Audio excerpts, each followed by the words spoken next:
Look at the top-line numbers of the U.S. economy, and the scale of growth is apparent. Gross domestic product is expanding. Major indices remain at historic highs, driven by a resilient consumer base. By traditional metrics, the United States continues to lead the global economic field. Much of this upward movement is tied to the technology sector.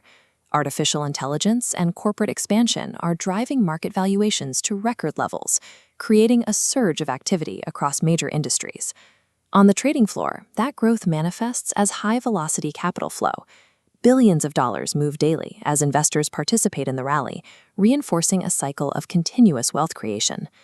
Relying solely on gross domestic product and market tickers provides a specific narrative, an economy in a period of sustained, record-breaking prosperity. But away from the trading terminals, the narrative shifts. For many Americans, the record-setting data in the news does not align with the balance in their bank accounts. Higher prices for housing, food, and services are dictating how families manage their money. When a weekly trip to the supermarket requires stricter budgeting, the broader market growth becomes secondary to the immediate needs of the household. This chart tracks the gap between household income and expenses over the last 3 years. While wage growth has been incremental, the costs for essentials have continued to spike. This trend means that for many, daily expenses are steadily rising faster than their earnings. The result is a widening disconnect. A paper economy thriving on Wall Street is operating under a different set of rules than the lived economy on Main Street. To see exactly where the entire system is headed, we have to look at the powerful forces pulling them apart. The central actor in this divide is the Federal Reserve. This institution is responsible for managing the flow of money throughout the American financial system. The primary tool used by these officials is the manipulation of interest rates. By adjusting this single number, the Fed controls the baseline cost of borrowing money, affecting everything from multi-billion-dollar corporate loans to individual credit cards. Raising rates makes borrowing more expensive. When loans cost more, spending drops, the standard method for cooling inflation. However, this strategy carries risks. Decreased spending can lead to a pullback in hiring and create tighter budgets for the average borrower. The Fed is attempting to walk a narrow path, cooling the economy enough to stabilize prices without slowing activity so much that it triggers a broader downturn. Historically, the American shopper has been the primary driver of growth, with consumer spending accounting for more than 60% of the nation's economic activity. While retail data shows that volume remains high, the way people pay for their purchases is changing. Rather than spending from increased income, many consumers are turning to debt to maintain their current standard of living.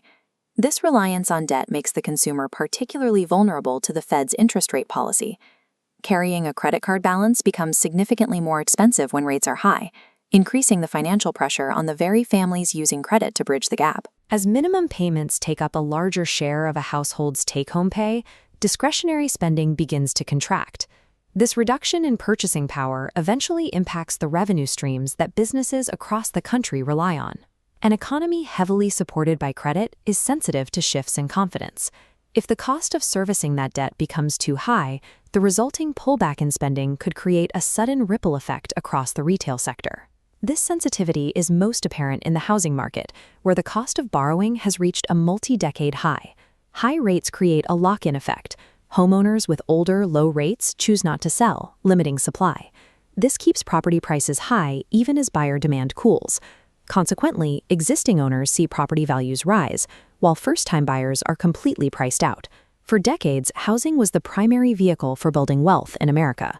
Now, the market is in a state of gridlock, reflecting the broader divide between those who own assets and those struggling to enter the market. Despite these pressures on households and housing, Wall Street has largely continued its upward trajectory, operating with a high degree of separation from ground-level conditions. Massive investments in artificial intelligence and tech innovation are driving the major indices. This concentration in high-growth sectors often masks the slower performance seen in traditional retail and manufacturing companies. When examining this data, a critical question arises. Are these valuations supported by actual long-term growth, or are they based on expectations that might eventually collide with the reality of a stretched consumer base? Market history shows that when corporate earnings are highly dependent on consumer spending, any significant pullback in that spending can lead to increased volatility and a sudden reassessment of company values. Currently, the stock market is moving forward on the assumption that the consumer will remain resilient. It is a high-stakes environment where the macro data and the micro reality are in a constant state of tension. This divergence between soaring market metrics and the financial strain on the workforce creates a structural tension in the system that historic cycles eventually have to resolve. In a favorable scenario, inflation continues to stabilize, allowing the Fed to lower interest rates and provide relief to borrowers. This could unlock the housing market and provide the consumer with enough breathing room to sustain corporate growth. However, if household debt reached a tipping point before rates are lowered, a sharp contraction in spending would follow. Such a shift would likely impact corporate earnings, bringing the pressure felt on Main Street directly to Wall Street. While the timing of these shifts is difficult to predict, understanding the relationship between borrowing costs, debt, and asset values is essential for navigating the current environment. The economy is the result of millions of daily decisions made by institutions and individuals alike. Recognizing the gap between these two financial worlds is the first step in understanding where the American economy is headed next.